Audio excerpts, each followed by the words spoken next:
We would like to acknowledge that we're on unceded sovereign Gadigal lands. We pay our respects to their elders, past, present and emerging, recognise their ongoing connections to the lands and waterways, and stand in solidarity with any call for truth, treaty and justice.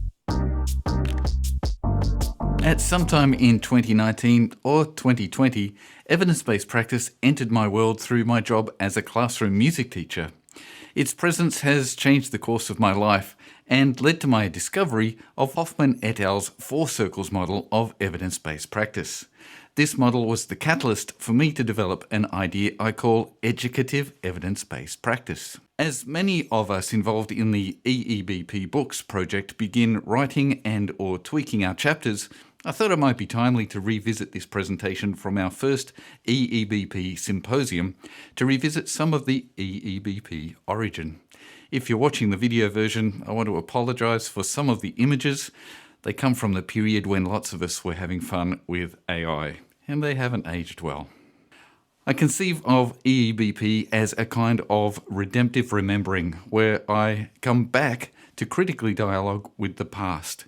Let's begin with a return to the deschooling movement of the 60s and 70s and Postman and Weingartner's concept of teaching as a subversive activity. Postman and Weingartner were responding to a teaching as technical activity swing in education similar to the climate many of us find ourselves in today. Their concept of teaching as a subversive activity argues that education should develop students, quote, built-in shock-proof crap detectors, challenging outdated, rigid norms of learning. Through positioning EEBP as a subversive activity, I'm asking teachers to develop and activate their own built-in shock-proof crap detectors alongside their students and aim them at the neoliberalised version of evidence-based practice I call NEBP that has been parachuted into music education. I'm joining Elliott and Silverman, who believe it is an ethical obligation for experienced music teachers with, quote, a reasonable degree of security to teach subversively and help novice teachers learn to teach subversively. Armed with our built-in shock-proof crap detectors, I'm advocating for the subversion of NEBP through, quote, semiotic guerrilla warfare. As semiotic guerrillas, we twist or reinterpret the science, language and narratives of NEBP in ways that undermine their neoliberal meanings. This tactic allows us to operate within the system while simultaneously subverting it. My EEBP mission is to subvert the neoliberalised version of evidence-based practice in music education to make it educative. This includes but isn't limited to challenging what constitutes meaningful evidence and the role it could or should play in music education, emphasising teachers' experience, student input and contextual knowledge, and thinking carefully and critically about how teachers and students might interact with the 4 circles of the EEBP model. My first act of subversion as a semiotic guerrilla was to go back to the medical model of EBP, MEBP, in Hoffman et al.'s evidence-based practice across the health professions.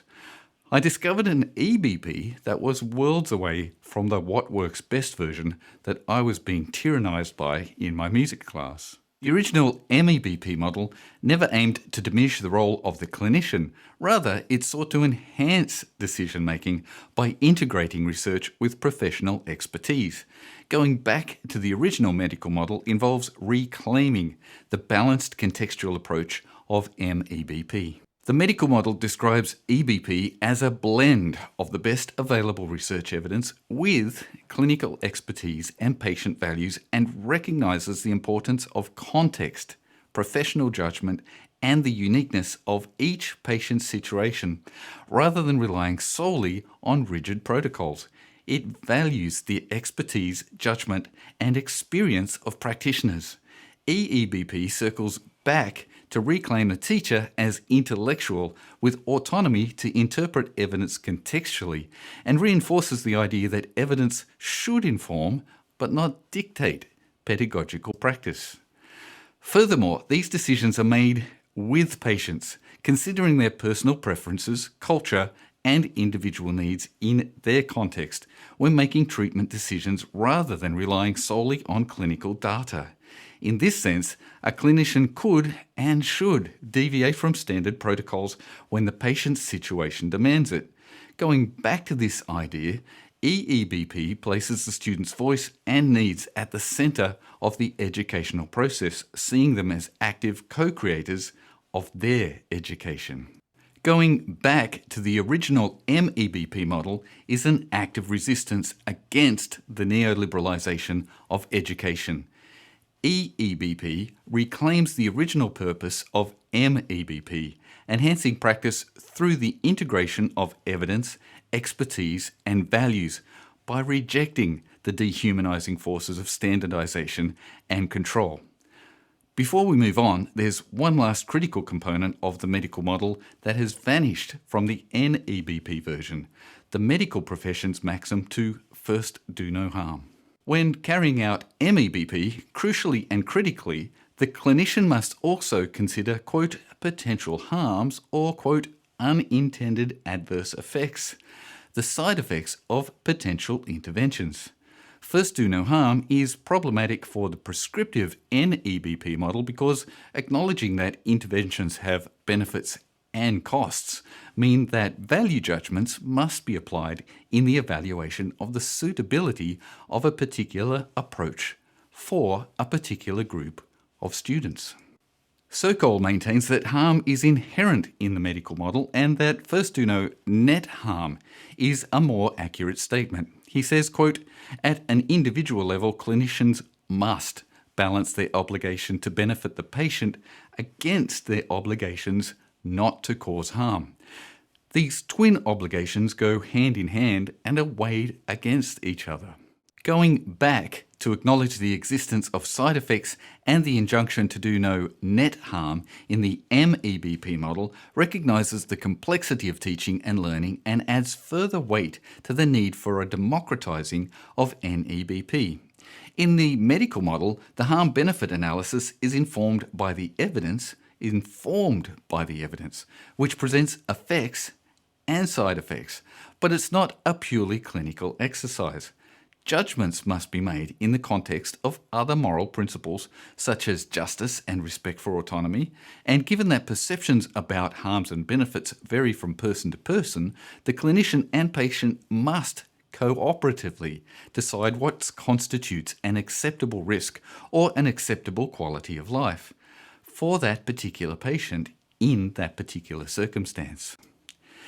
In the education context, this approach is mirrored in democratic pedagogy as described by Fishman and McLaren, who write that democratic pedagogies are embedded in a web of social relationships where the rights and duties of the learners and educators are evaluated not only for the transmission of knowledge, but also for the possible consequences of the participants' actions in the ongoing democratization of the larger society. Therefore, building on a fuller understanding of MEBP would present side effects alongside claims of interventions that work. These claims would be presented as possibilities rather than certainties, and classroom music teachers would be equipped to critically appraise that evidence for validity, contextual relevance, and applicability.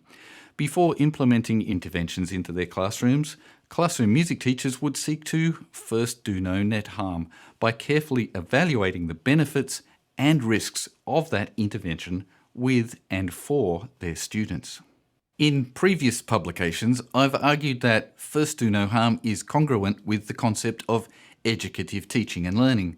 Elliott and Silverman define educative teaching and learning, which is rooted in the work of John Dewey, as that which, quote, puts the care, growth and positive transformation of students as persons at the centre of every music teaching learning situation. They remind us that Dewey thought education is, quote, principally a matter of facilitating students' growth and renewal, and that the outcome of students' growth is more growth.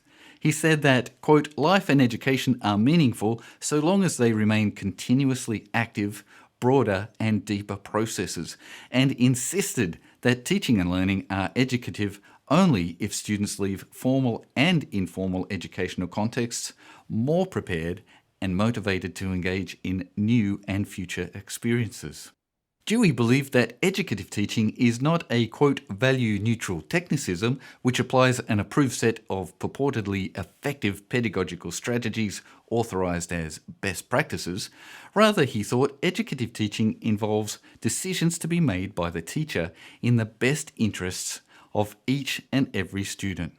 Elliott and Silverman broadened the idea of decision-making to include students, explaining that, quote, educative, ethical and caring classroom music teachers work with and alongside their students as, quote, experienced, resourceful, empathetic and authoritative guides, not authoritarian taskmasters. Thus, in EEBP, evidence is subordinate to aims and purposes of the musical pursuits chosen by classroom music teachers and their students. I believe this Deweyan understanding of educative teaching and learning, which is embedded in the praxial philosophy of music education, is congruent and consistent with the MEBP model and should be considered by classroom music teachers as a means of rejecting NEBP. In EEBP, the classroom music teacher integrates the 4 circles of EEBP using their pedagogical reasoning, making decisions with their students about what is musically and educationally valuable. These values then inform planning for the kinds of educative teaching and learning activities and experiences that draw on the values, needs and circumstances of each student, the classroom music teacher's musical and educational expertise, the information from the classroom context, and research evidence. Now that we've spent some time aligning the MEBP circles with EEBP, let's go back to the evidence circle. In fact, let's go to the evidence on evidence in music education via Oxford University Press's 2023 text, Music Education Research, an introduction, to see whether contemporary concepts of what counts as research and evidence in music education aligns with MEBP, and also explore how teachers might be expected to engage with evidence. Mixker et al. Defined research as the, quote, careful, systematic and reflective pursuit of understanding that adds to our collective knowledge, where, quote, the process of knowledge generation is carried out via studies that employ a systematic method, and the knowledge generated is disseminated so that it can contribute to a collective understanding of an issue in the field. They assert that evidence in music education comes from diverse research traditions: quantitative, qualitative, philosophical, historical, and practitioners should approach it in a pluralistic way. This understanding of research evidence in music education is much broader than in NEBP, but perhaps even more importantly, the medical model also provides guidance on how the practitioner should engage with evidence as part of their clinical reasoning. Hoffman et al. Maintain that EBP promotes an attitude of inquiry in health professionals and gets us thinking about questions such as, why am I doing this in this way? Is there evidence that can guide me to do this in a more effective way? This next sentence might be almost as emancipatory for the semiotic guerrilla classroom music teacher as the discovery that MEBP has 4 circles. The process of evidence-based practice begins with the recognition that you, as a classroom music teacher, have a pedagogical information need. Some types of pedagogical information needs can be answered with assistance of research evidence. An important step in the evidence-based practice process is turning this information need into an answerable pedagogical question. The process can be viewed as a number of steps that health professionals need to perform when an information need that can be answered by research evidence arises. 1. Convert your information needs into an answerable clinical question. 2. Find the best evidence to answer your clinical question. 3. Critically appraise the evidence for its validity, impact, and applicability. 4. Integrate the evidence with the other circles. 5. Evaluate the effectiveness and efficiency with which steps 1 to 4 were carried out, and think about ways to improve your performance of them next time. Going back to the evidence about evidence in MEBP reveals practitioners using their clinical reasoning skills in a kind of critical reflective practice, which again aligns with historical educational traditions such as Dewey's idea of reflective practice as a form of scientific inquiry. Dewey saw reflective practice as an active, systematic process of thinking through problems in a way that mirrors scientific investigation. In my conception of EEBP, I'm reclaiming EBP for music education as a dialogic, recursive, critically reflective practice as a final act of subversion in this presentation.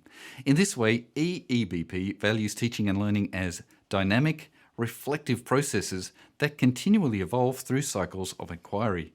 Teachers move through the 4 circles of EEBP, revisiting each component with new insights and knowledge. This recursive process fosters continuous professional growth, empowers teachers as researchers, and resists the static, standardized approaches promoted through NEBP. It reinforces the idea that education is a living, evolving practice, not a fixed set of rules. So I set out in this presentation to welcome you into the community of educative evidence-based practice, but as Dewey would say, it's a welcome and release into reflective and reflexive dialogue, not as passive recipients of knowledge, but as active participants who engage and contribute to the evolving ideas of EEBP and the tradition of musicking in educative music education settings. We'll make resources mentioned and lots more available on the EEBP website. Don't forget to sign up for updates, and bye for now.